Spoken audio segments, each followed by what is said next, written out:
funeral is about to begin, sir.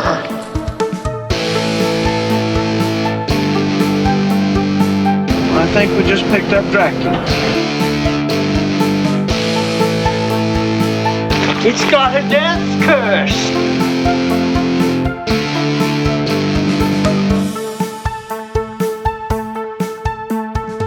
Are they slow-moving, Chief? Yeah, they're dead. They're all messed up.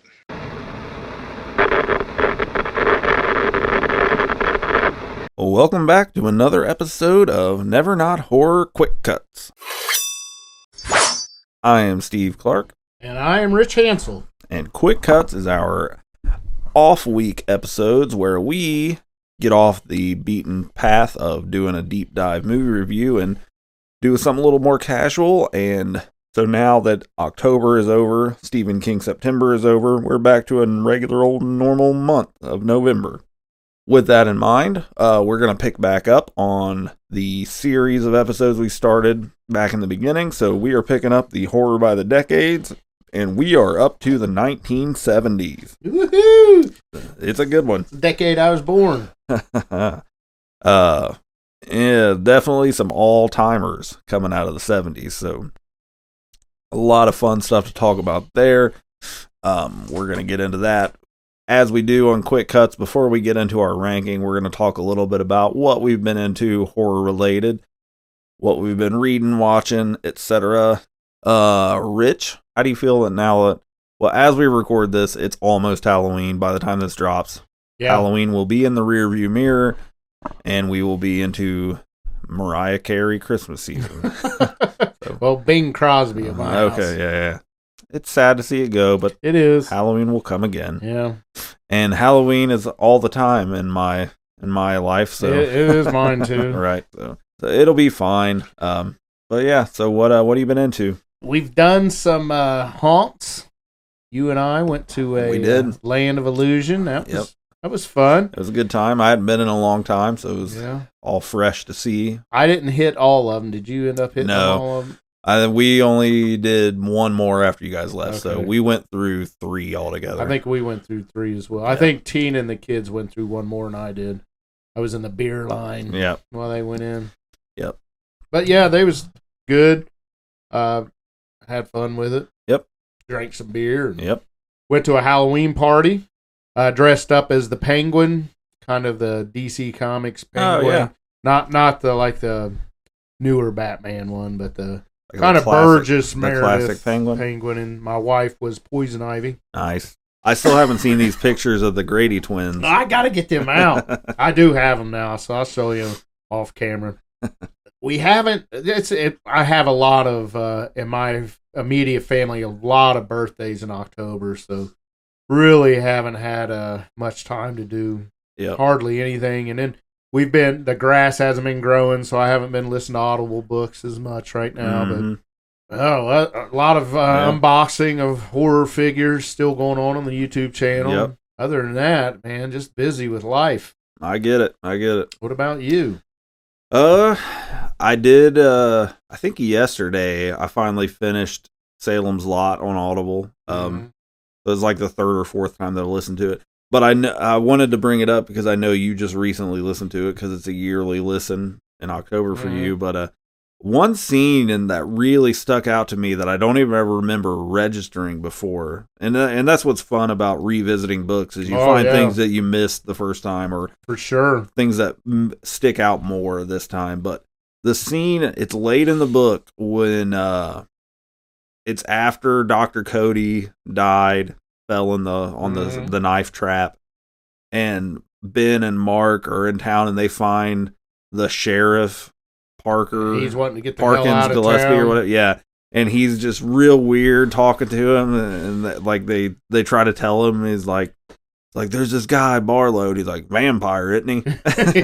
Like that whole scene was really, I don't know, just struck like this is what Stephen King does. Like you're just enraptured, just on the edge of your seat. Listen, like this guy, the sheriff, who hasn't done shit the whole book, skeptic, and now he's on board, and he's like, "Fuck it, I'm leaving." Yeah, I'm out of here. Like he tells him, like, "You want my riot gun?"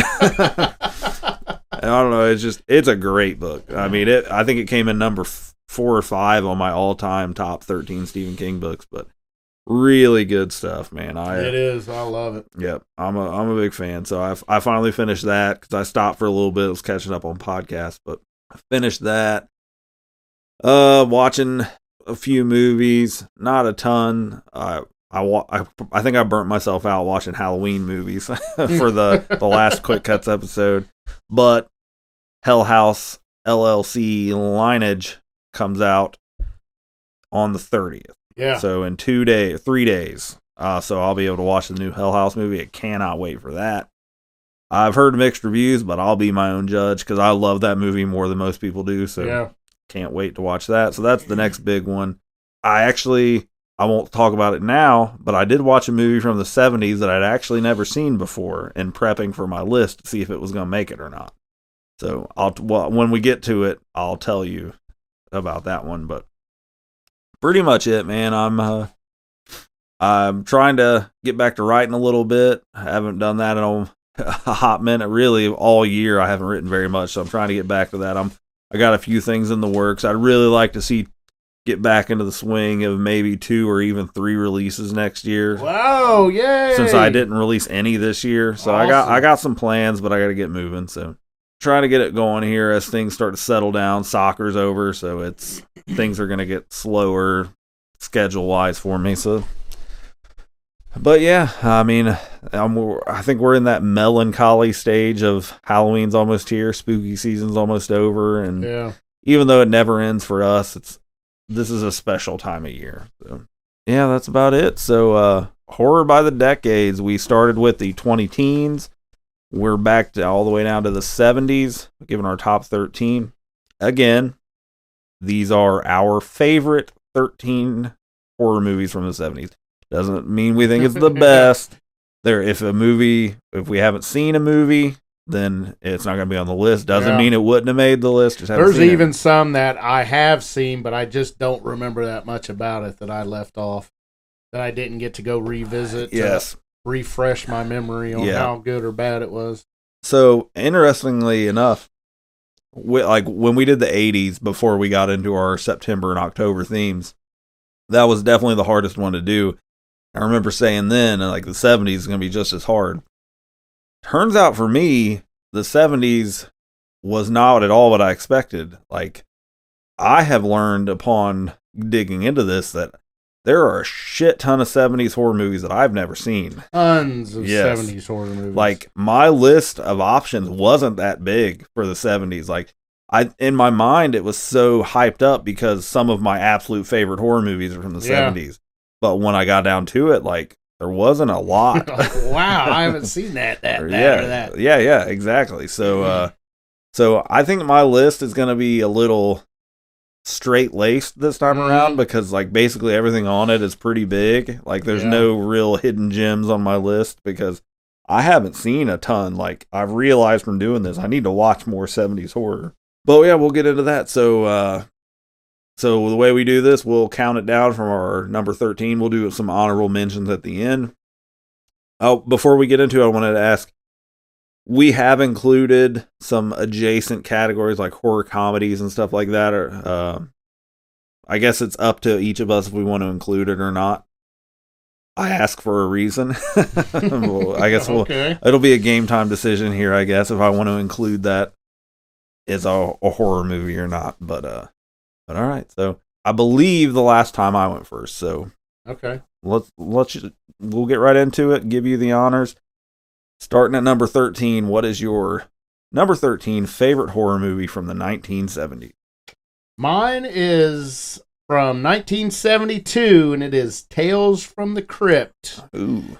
Yes, directed by Freddie Francis. It is an Amicus horror film. I don't know if you're familiar with Amicus. It's a production company. Yeah. It's pretty much 5 people. They're in the catacombs of England. Yep. And they all meet the Crypt Keeper, and he starts telling the stories of each one, how they're going to die. Which he's just an old dude. Old dude, yeah. He's not a... it's not like the comics or the TV show. There's not a bad segment in it. This has got to be a top probably 2 or 3 anthology movie for me. but does such a good job. So each one, that is the story. So there's 5 people. The crypt keeper tells a story of how they're going to die. And that's how the story is broke down. Yeah. You see the death of that person. Yeah. All right. That's number 13. That is 1972, Tales from the Crypt. That is one for me, like you said.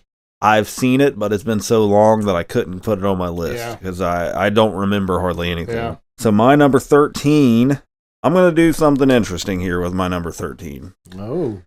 I really like this movie, and in another context, it would be much higher than 13 on the list, but because I don't think it's horror enough to really make it a horror list, but it's close enough that I'm going to put it at number 13. So my number 13 is a horror comedy from 1974, Young Frankenstein. Oh, no, you can absolutely put it on there. All right. Hell yeah. It's just, to me, it's almost a straight comedy. Yeah. Ooh. Right. I love the movie. It's Gene Wilder is amazing. Yeah, he is. It's pronounced Igol. I just love the movie. I just don't think it's just a comedy to me with a spoof of a horror movie. Yeah. So I think it's 100%. So I want it on the list. I'll put it in at number 13 because I don't think it's really horror enough at all to where like Shaun of the Dead or Tucker and Dale vs. Evil has gore and stuff in it, where this is just slap like. To me, that's horror comedy. Yeah. So I'll give it that. My number 13 is Young Frankenstein. All right, that brings us to number 12, and I do want to say that probably my top 6 to 13. You ask me tomorrow, and they could be totally different. Yeah. Even movies that's not on this list. So there's so many 70s horror that I absolutely love, and so many actors from the 70s that I absolutely love.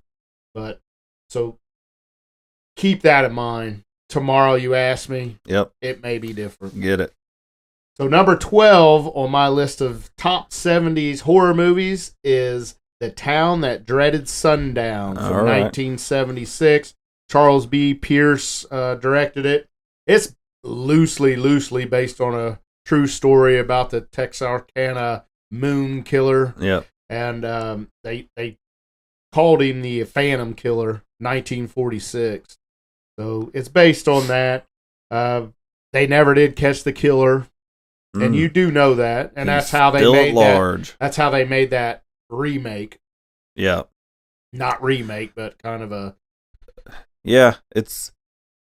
I don't know what it's a remake sequel. I don't know. It's kind of hard to explain. Yeah, but I like it. I like the filming aspect of it. Almost feels like a mockumentary, and I really like that when they do that in the movie. Oh my god! Did I just lose my voice? Rich is dying on the air. But yeah, so The Town That Dreaded Sundown, 1976, is number 12. Damn. Better get a drink. I don't know if we're going to get a number 11 out of it. Let's see what you got. All right. My number 12 it was a TV movie from 1971, and it is The Night Stalker.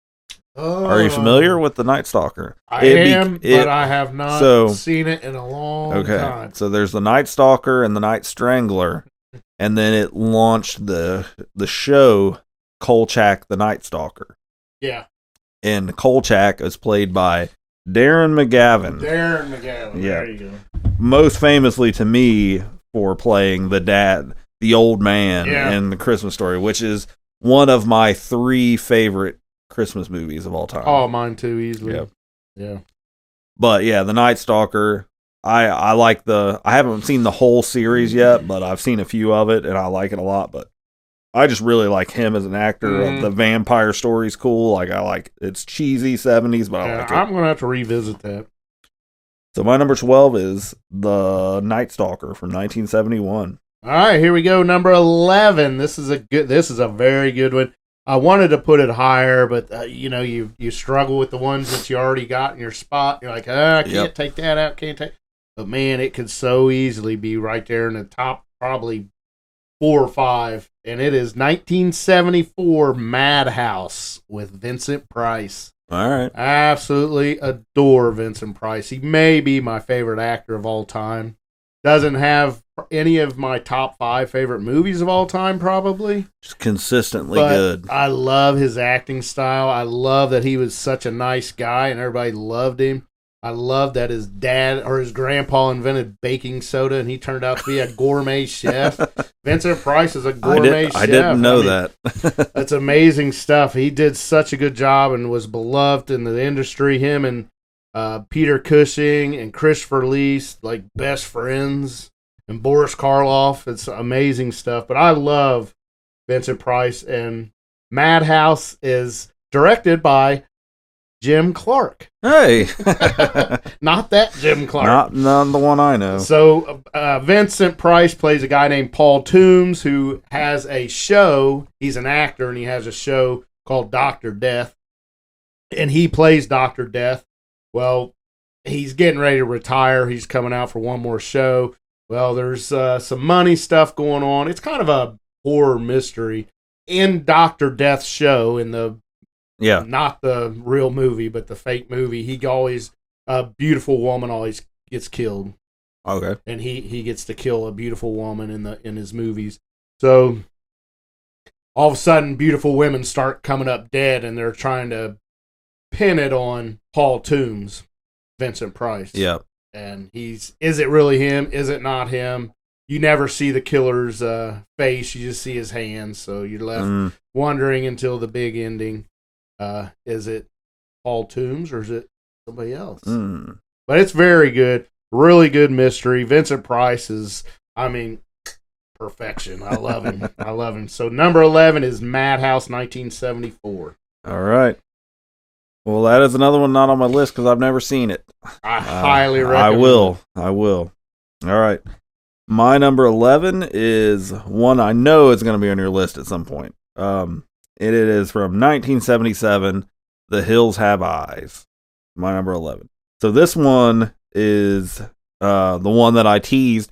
I'd actually never seen this movie all the way through before until like 2 nights ago. I watched it, which I should have thrown this in earlier. We talk about sometimes how movies aren't streaming anywhere. I found out, and I feel like maybe a buddy of mine told me this and I just forgot, but there is an app that it's through like local libraries called Hoopla, Hoopla, and you can like get ebooks and comic books and stuff through it and read them, but it also does movies, and like all you need to use it is a library card to any library. Really? And you upload your library card and you can check stuff out. And The Hills Have Eyes, the original, was not streaming on any of the big streamers, but Hoopla had it, and I checked it out from the library and watched it for free. Oh, hell yeah. So you keep it for like 2 days. Day or two, you get it for 2 days. Okay, cool. But it's free, and you can, on Hoopla, you can download, or you can borrow like 20 or 21 things a month. So, for free. Yeah, and actually, that's amazing. So you had The Town That Said It Dreaded Sundown on your list. I've never seen the original, but I've seen the second one.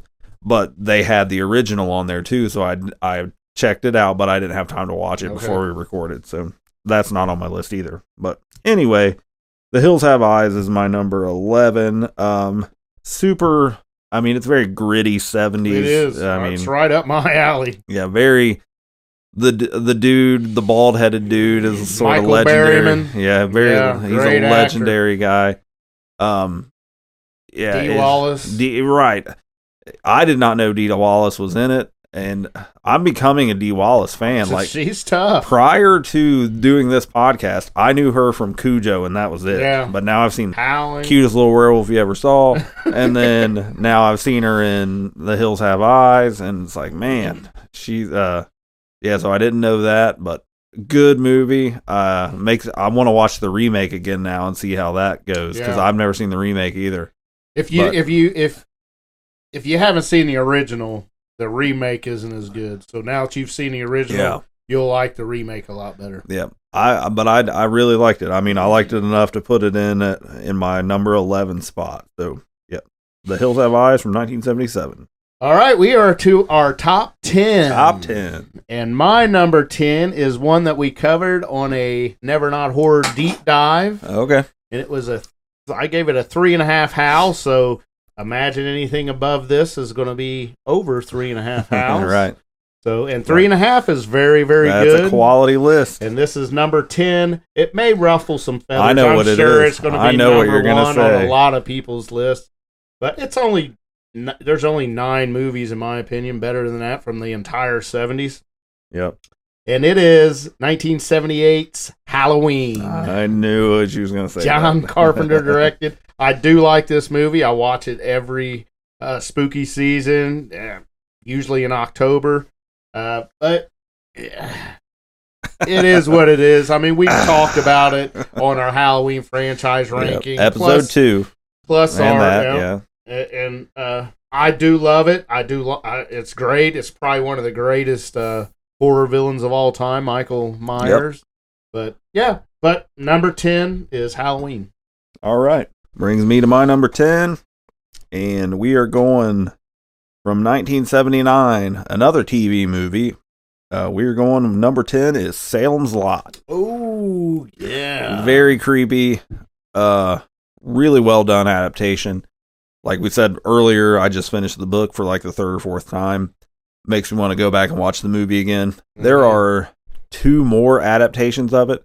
There was a mini-series version that starred Rob Lowe as Ben Mears that I've never seen. I heard it sucked, so I never watched it, but I should still watch it. Yeah. And then there's last year, I think, HBO Max did a remake of Salem's Lot, and it was decent. Oh, wait a minute. I did see that. It had the movie theater scene. Yeah, the drive-in. Yeah. Scene. Which is not in the book. I didn't care for it. Yeah, it was okay. It was okay at best. But yeah, the original, very well. I mean, you got the Nosferatu vampire, which is not what it's like in the book at all. He's like a normal dude in the book. But I obviously Danny Glick in the window is creepy. The scene in that movie that really got me the most though is when the teacher goes upstairs and finds the dude in the rocking chair. Oh yeah, and he's a vampire just rocking, and he's like, that is creepy. Yeah, I'll sleep with the dead teacher.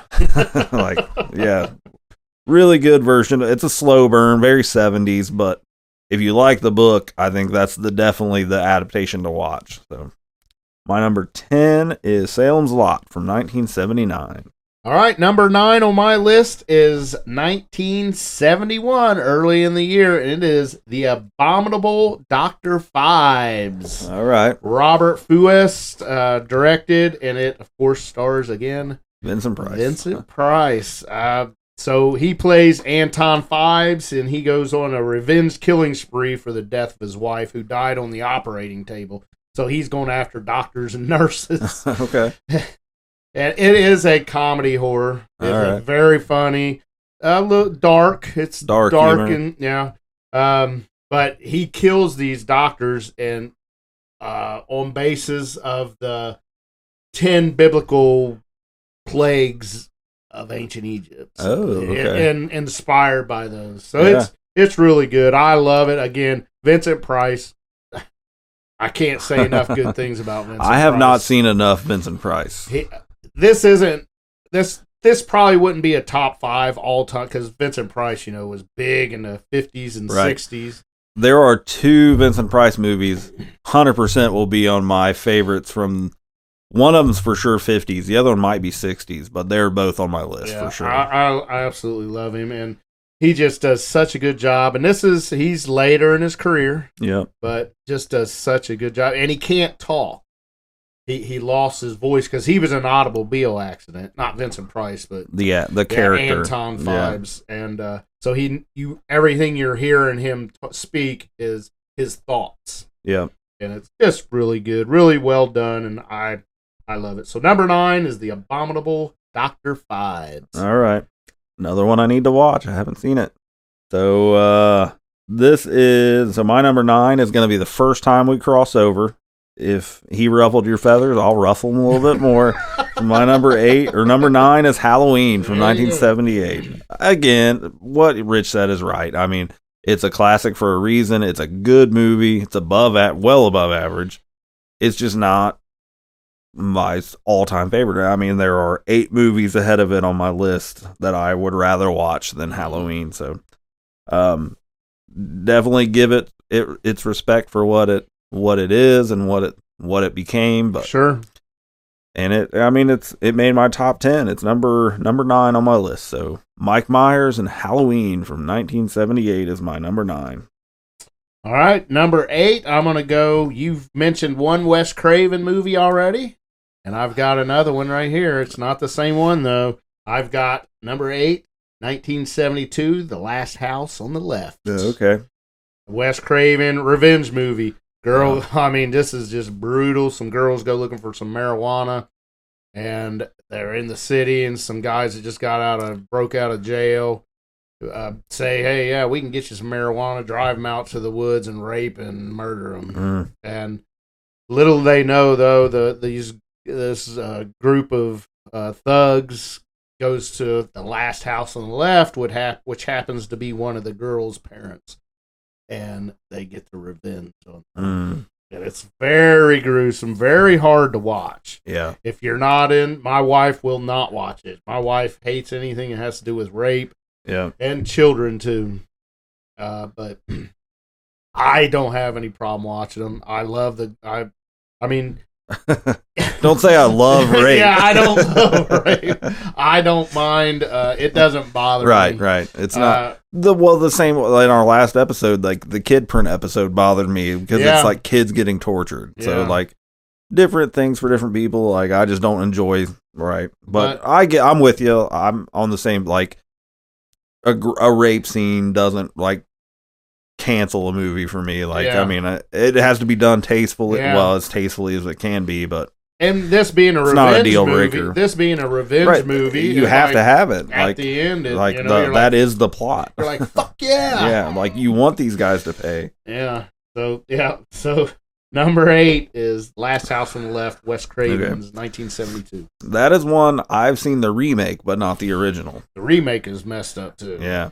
All I remember from that is the very end when he puts the dude's head in the microwave. Yeah. And blows it up. My number 8 is another movie that we have deep dived in our podcast here, and it is coming from 1976, and it is Carrie. Nice. Again, we did a deep dive review on this. If you want more details, you can go watch or go listen to that episode. But Stephen King's first published book, first adaptation, really, really good. I mean, we gave it 4 stars each, I think. Unbelievable movie. Great acting, great story. Super 70s. It's not much else you can say about it. I mean, I really doing it for this podcast elevated it in my mind too. Yeah, mine too. So yeah, my number 8 is Carrie from 1976. All right, 7. Here's another crossover, and we're going back to back. Wes Craven. You've already talked about 1977. The Hills Have Eyes. Yep. I love Michael Berryman playing Pluto in this. He is such a freak, so good. Man. He is good, so good. But it's pretty much a cannibalistic family. They're going after a vacationing family going through the desert. And it's disturbing. It is. I forgot when I talked about it, but they go there and they show they have the 2 dogs, the German Shepherd's Beauty and Beast, and the one dog they show it gutted up on the cliff side. It's like, oh man, I knew you killed it, but you didn't have to show me his guts hanging out. Wes Craven didn't hold back in these movies. I mean, just messed up. Yeah, they mess with you big time, but it's a hard to watch one also. But yeah, so number 7, The Hills Have Eyes. All right. So my number 7 through number 1, you have not named any of these movies yet, so I suspect we're gonna have a lot of crossover the rest of the way. But my number 7, and this is one that I know not everybody loves this movie, but it's a nostalgia thing for me. Like this movie, I watched the hell out of it growing up, and it's synonymous with the genre to me. But My number 7 is from 1979, The Amityville Horror. I mean, this is a haunted house movie to me. Like, if you popped up and said haunted house movie, go, Amityville Horror is the first thing I think of. Like, I get it's a slow burn for a modern audience. If you've never seen it, it's probably boring. Not a ton happens in it, really, but it's just the atmosphere, just the spookiness. I love the book. Have you ever read the the book is good. It is. The book's really good. The series, the franchise became just total garbage, and like they lost the rights, so I can make an Amityville movie if I want to. Yeah. But the original Amityville Horror, Margot Kidder, James Brolin, just classic, absolute, like the first thing I think of, like to where something like my kids, if I said, what's the haunted house movie, they might say The Conjuring, but for me, it's the Amityville Horror. Love it, baby. Love it. So my number 7 is the Amityville Horror. All right, that brings me to my 6. And this is, you've mentioned it already. We've done the deep dive on it. It's 1976 Carrie. There you go. That's my number 6 movie, the 70s. Just, I mean, if you want to talk about it don't even have to be a horror, but you talk about teen movies in general. It's got to be in it. Oh, yeah. I mean, it's got to be in it. Yeah, 100%. I love Carrie. Sissy Spacek does an amazing job with this. Brian De Palma directed. Yep. Great movie, but Carrie, number 6. All right. My number 6 is a movie that I suspect we are going to cover next month, probably. Because my number 6 is from 1974. It is Black Christmas. Ooh, yeah. Directed by Bob Clark, who also directed The Christmas Story. I love that. The same dude made Black Christmas and The Christmas Story. I know. That's so good. I had never seen Black Christmas until maybe like 3 years ago, but now I watch it every year at Christmas time, and it's good shit. Like a good stalker, like it's what Halloween is, but before Halloween. Yeah. Like, and the dude calling and just the lurid, nasty shit he's saying. Being so close. Yeah. Is what's really fucking unsettling. Really good stuff. The main girl, I can't think of her name now. Olivia Pretty girl. Hussey, I think is her name. I knew her because she was in the It miniseries. She played the writer guy's wife, Bill Denborough's wife, in the It miniseries. But yeah, Margot Kidder, Olivia Hussey, really good, creepy, but super 70s. I mean, we're getting into stuff that just oozes the 70s. But yeah. So yeah, my number 6 is Black Christmas from 74. All right, top 5. Here we go. All right. What are we going to do? Where are we going to go? Well, I'll tell you where I'm going. I'm going to Amity. I got Amityville Horror. 1979 is my number 5. Stuart Rosenberg. Oh, man. This movie, it flips me out. Now, there's a scene in here.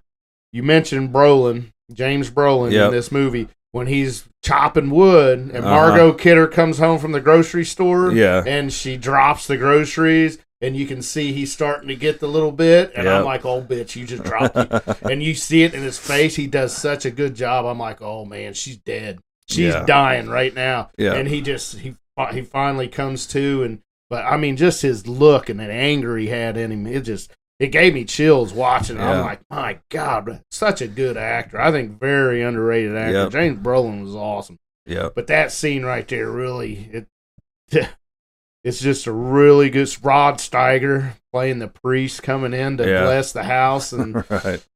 The fly. Get out. Oh, I love it. And again, like you said, the book. Man, what a story. What a story. And then the ties to Ed and Lorraine, of course. Of course. Yeah. But so that's number 5 is the Amityville Horror. All right.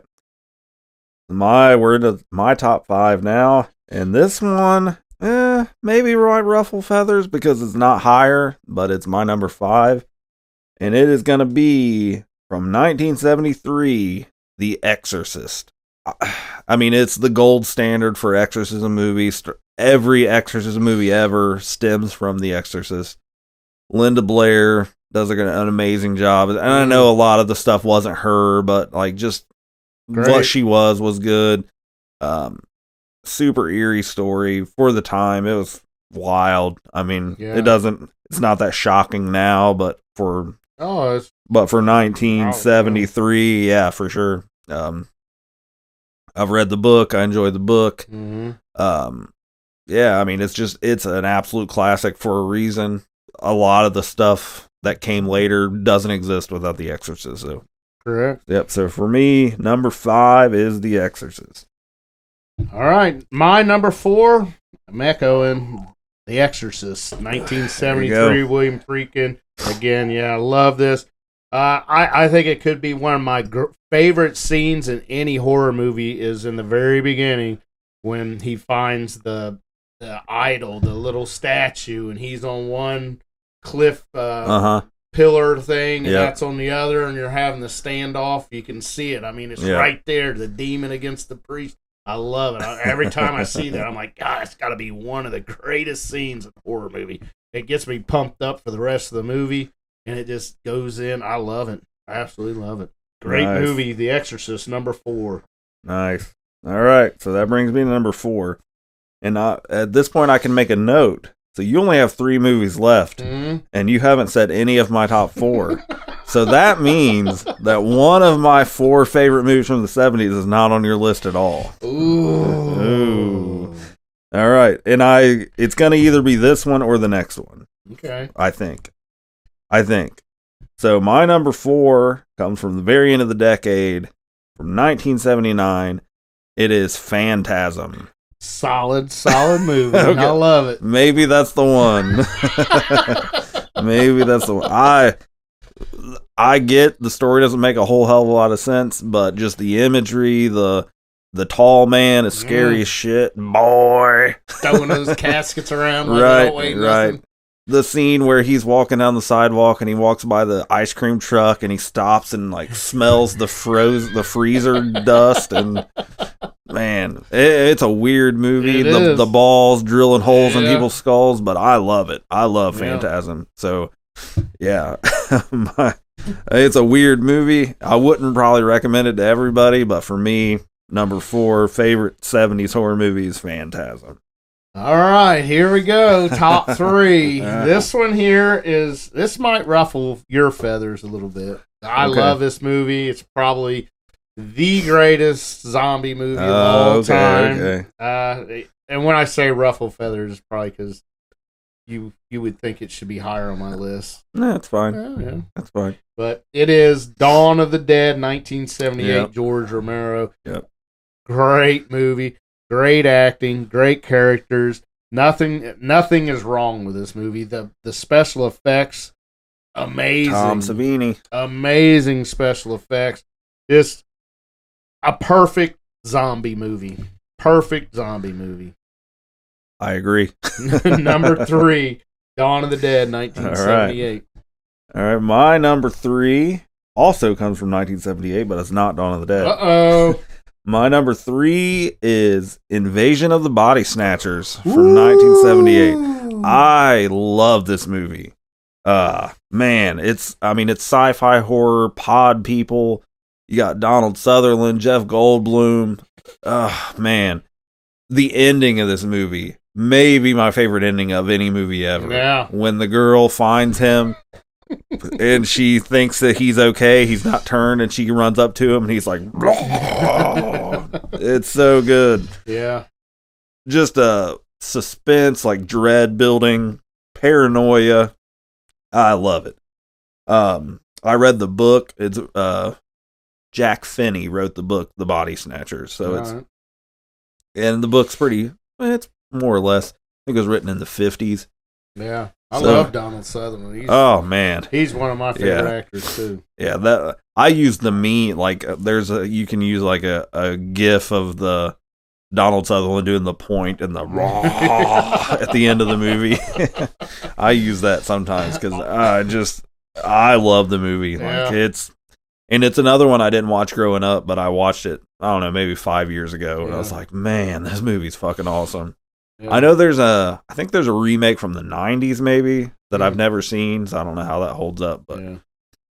classic sci-fi horror, Invasion of the Body Snatchers. 78. Very, very good movie. All right. We're to our We're top, top two. two, And I know this one's not going to be on your list. And I will swear by this. Okay. You cannot. Well, I Change know my you're. mind. I know you're number one. Yeah, you know my number one. And you already said the other one, so I know it's not on my list. I know it's not on your list because you don't consider it horror. Okay, I'm with you. Yeah. 1975, Steven Spielberg, Jaws. Love Jaws. Absolute horror movie to me. I get scared on it still. If it scares you, it's got to be horror, don't it? I mean, it's not it's not a romantic comedy. It's not rom-com. It's not. Is it thriller? It's Action an adventure? action thriller to me, I think. Don't get me wrong. Like, I think Jaws is one of the best movies ever made. Yeah. I just don't think it's a horror movie. I consider it horror. It's fair. I hear the argument. Have it at number 2 on my 1970s horror list. All right. Jaws. There we go. All right.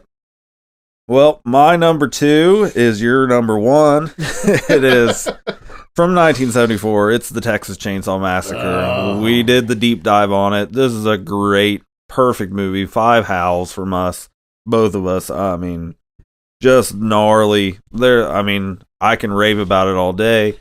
If you want to hear me do it, go back to that episode where we did Texas Chainsaw Massacre. But just an all-time classic. One of my favorite movies of all time. Easily. I knew when we started this list, my 1 and 2 were already done. It was a lock. I thought mine was, but I ended up having to put. That's fair. Yeah, my 1 and 2 was a lock, and Texas Chainsaw comes in with the silver medal at number 2. And that brings me to my number 1, which was your number 2, obviously. Yep. It is Tobe Hooper's The Texas Chainsaw Massacre, 1974. Unbelievable movie, just so good. So raw. The music in it is just so fucked up. Everything makes you nervous. The screaming, the clucking chickens, everything works on it to just stand the hairs up on the back of your neck every time. Even when I watch it now, it does. And it just, is there something about it? The film that they used on it is, I think, what inspires people to make VHS found footage movies. I mean, it's kind of got the same vibe, the shooting style and the shaky camera, and it's just so good. The actors are great. Yeah, Gunnar Hansen, all-time legend, playing Leatherface. But number 1, no doubter, when we talked about this, is my favorite horror movie of all time. Yep, I knew it was your number 1. Chainsaw Massacre. I knew it was my number 2. It's just one of those movies, like, no matter how many times you watch it, it never loses its luster. It doesn't. It gets better. Yeah. It's an absolute all-timer. So, my number 1, we haven't deep dived it yet. We're gonna. Absolutely. But I mean, if you've listened to previous episodes, I've mentioned it multiple times. My favorite movie of all time, let alone horror movie, is Dawn of the Dead from 1978. I grew up a zombie kid. I love zombies. And this movie, just the whole plot, like the synopsis of people like holed up in a shopping mall against a wave of zombies. I've just always been fascinated with it. I've always thought, like, you hear people ask the question, like, if you could be in a horror scenario, which one would you want to be in? Zombies in a shopping mall is the one I want to be in. Like, I think I could do it. That's the one. Yeah. But Ken Foree, I love his performance as Peter. The whole cast, it's just amazing. It's so good. It's on my bucket list of things to do, to go to Monroeville, Pennsylvania, to the Monroeville Mall, because they have like a Dawn of the Dead gift shop, and they have a bust of George Romero you can get your picture taken with. Like, I want to get that done before they close that mall down, because all malls are closing. Yeah. But just, I love zombies. It's my favorite movie monster. Dawn of the Dead's my favorite movie. It's just great, man. Awesome movie. I know it has its flaws. I know the zombies are blue, the blood's too red. It doesn't matter. It does not matter. It's just so Romero good. got everything. He squeezed the juice out of that fucking fruit and got every ounce of it out of it. Yeah. Out of every character, every prop, every person, cameraman, everything. He got everything out of everybody, and that's absolute home run. It is. So, yep. My favorite horror movie from the 1970s and any year ever is The Dawn of the Dead. Yes. That is it. That is our list. So we have a lot of crossover, but definitely I knew when I got into it, I knew like there's just so many movies I haven't seen, like all these Vincent Price movies from the 70s, like, and I talked like. Obviously, The Haunting of Hill House is a huge Vincent Price movie everybody's seen. Yeah. I really like The Last Man on Earth, which is an adaptation of I Am Legend. Yep. I love that one, but his acting in that is unbelievable. But he did so good. Oh yeah. And it's another one where it's a lot of his thoughts. That's the one. The Last Man on Earth. I don't remember if that's in the 60s or the 50s. I can't remember. 50s. I'm pretty. Okay. It was either 61 or late. Yeah, it was very early 60s if it was, but I think it was 50s. 58. I want to say. Okay, but yeah, so there's plenty of Vincent Price stuff I need to watch. Like for honorable mentions, I didn't have much because there's really not that much I've seen. It turns out, like I had almost made the list, The Legend of Hell House, which is an adaptation of Hell House by Richard Matheson. Mm-hmm. One of my favorite all-time authors. Just recently started rereading the book again. That's from 1973. That's one I don't think I've seen. It's a good one. Another one that in the vein of horror comedy almost, but horror musical, the Rocky Horror Picture Show. I really like that movie. Yeah. I enjoy watching it. I don't know anybody that doesn't like right. It. I mean, it's if you like horror, you're probably, and Tim Curry's amazing in that movie, but and that's basically it. Yeah, like I didn't have Zombie, Lucio Fulci, which was a pseudo sequel to Dawn of the Dead, but it's very, very totally different vibe. It's Italian zombies. Italian horror movies are weird as shit. They are. I do love them. I'm a big Italian. There is a scene where a zombie fights a shark underwater, so it's not for nothing. But yeah, I mean, I learned from this exercise that I need to watch a lot more 80s or 70s horror. Yeah. I mean, when I went through the list, because when I do these, when we prep for these, I just go to Google and I do horror movies of 1979, and then I'll look through the list of them and write down the ones that I've seen that I want to put on my list. And then I do each year, and I was going through, like, there was just so many years. It's like I haven't seen any of these. Like, I thought the 70s was a lot more prominent in my viewing, but it really wasn't. Like, yeah, there's just some so huge heavy hitters. Like there are Dawn of the Dead, Texas Chainsaw, The Exorcist. Amityville Horror, like so much just heavy stuff that in my mind 70s is huge, but then I really haven't seen that much. Yeah, some of my like Phantasm, obviously Black Christmas wasn't on my list, but you asked me that in December, it's probably on my list because I'm watching it fresh and loving it. But Alien is also another one that I don't know that I consider horror. It's more action. I consider it cosmic horror. I mean, if you got aliens in it, I like it. It's a little slow burn, but I think Sigourney Weaver does a real good job in it.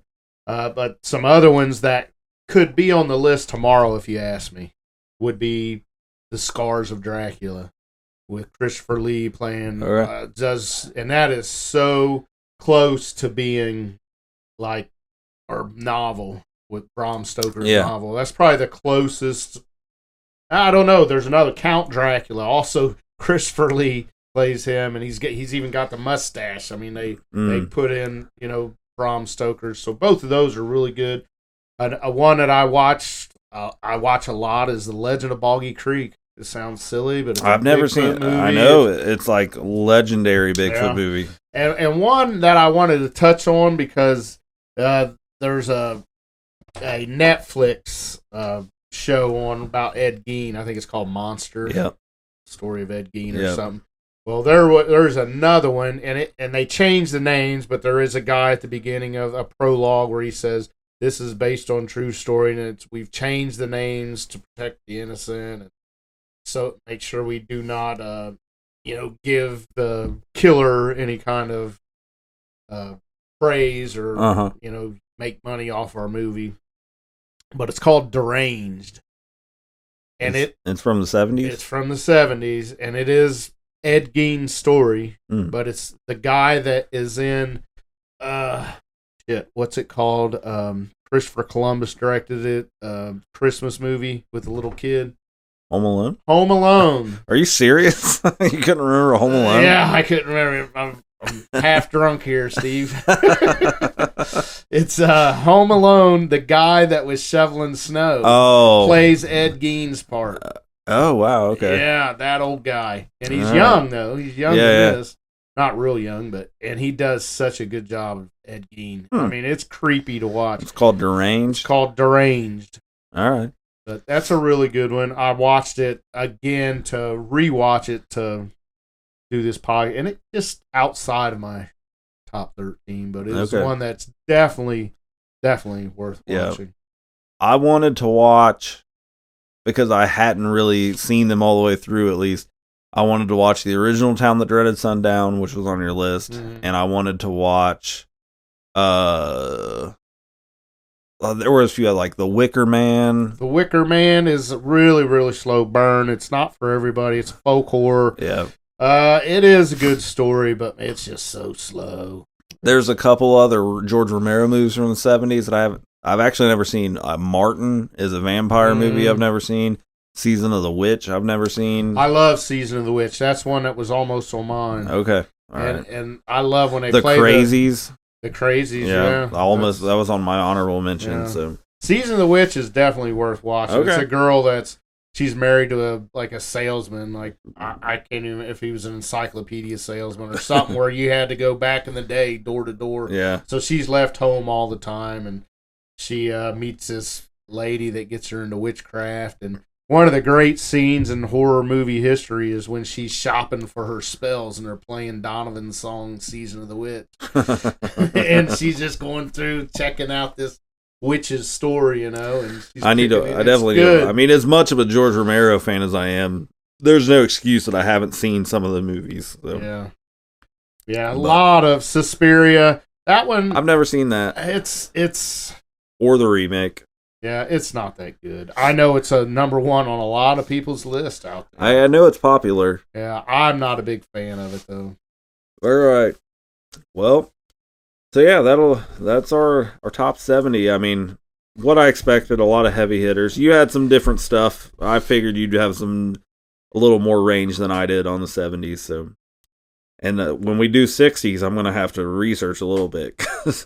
I mean, there's definitely I know a lot of the Vincent Price, Edgar Allan Poe stuff is in the 60s, and I haven't seen any of that. So I need to do some watching. So yeah, mine's gonna be heavy Vincent Price on the 60s and the 50s probably. Yeah, that's crazy how long he lasted. I know. Yeah.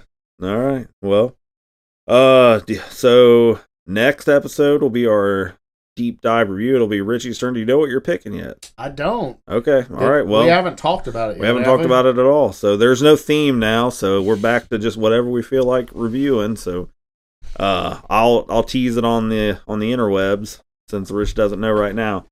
But we'll deep dive review something, and then we'll be back after that. I don't know if it'll be the 60s decades or if we'll come up with something else, but we'll let you know next time. So if you enjoyed the show, please rate, review, do what you do. Support the podcast on your platform of choice. Tell your friends about Never Not Horror. If you want to support us outside of the show, go to youtube.com, search for Rich Hansel, and you'll find his channel. All the Halloween unboxings will be complete, and we'll be moving. What's next? What's the transition back after Halloween? I'll shift back into your WWE and your G.I. wrestling. Joe. Okay, but I do have that box over there. It's full of Christmas. Oh, all right. I'm going to hit December pretty heavy with Christmas figures. I like it. Figures. All right. So yeah, make sure you go to Rich's channel for that. If you want to check out my books, go to steveclarkbooks.com. You can go to my shop and get signed paperbacks, or you can go to Amazon or Barnes & Noble, wherever else. And, yeah, tell people about Never Not Horror. We appreciate you guys. We hit 1,000 downloads not long ago.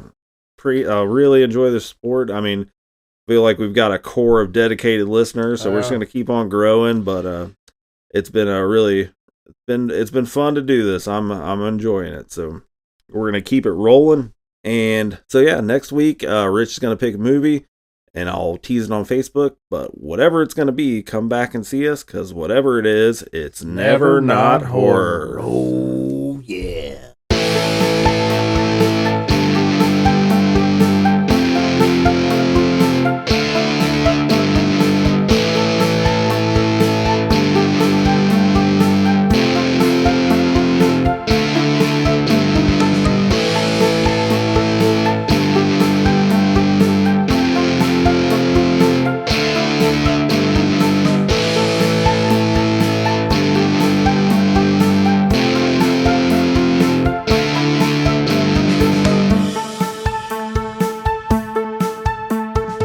Are they slow moving, Chief? Yeah, they're dead. They're all messed up.